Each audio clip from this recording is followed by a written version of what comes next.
Hey everyone, welcome back. Ready for another deep dive. Today we're tackling a word that carries a lot of weight. Abuse.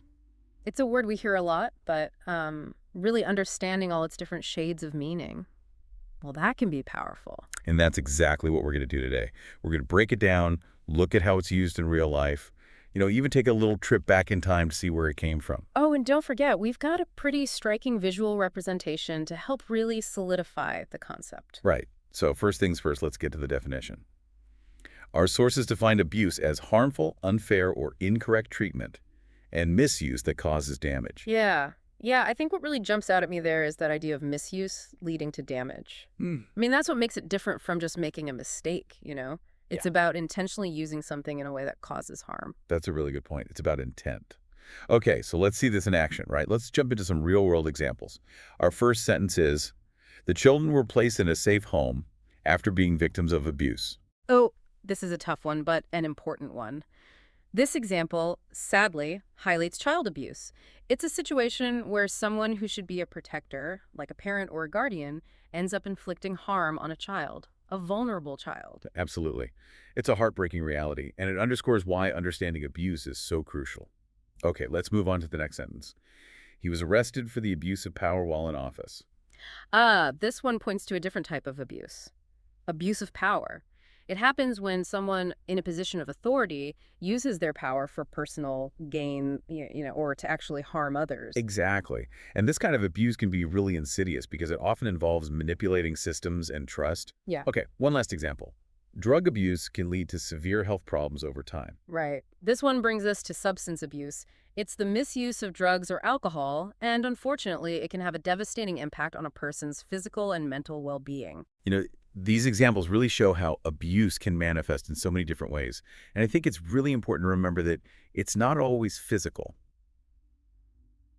Okay, let's shift gears a bit and, get a little nerdy with the word itself. Word nerd time. All right, so abuse actually comes from the Old French abuser, which meant to deceive or to misuse. You're good. And that Old French word, well, it has its roots in the Latin abusus. Wow. So the word's journey through time actually kind of reflects how our understanding of abuse has evolved, right? Exactly. It wasn't always about recognizing things like emotional or psychological harm. The focus was much more on physical misuse. Right, right. But today, our awareness of the different forms of abuse has definitely expanded, and so has the meaning of the word itself. Speaking of different forms, let's dive into how abuse can be used grammatically. We can use it as a noun, both singular and plural, like the abuse was reported, or there were multiple instances of abuse. And then there's abuse as a verb, like they abuse their power. Precisely.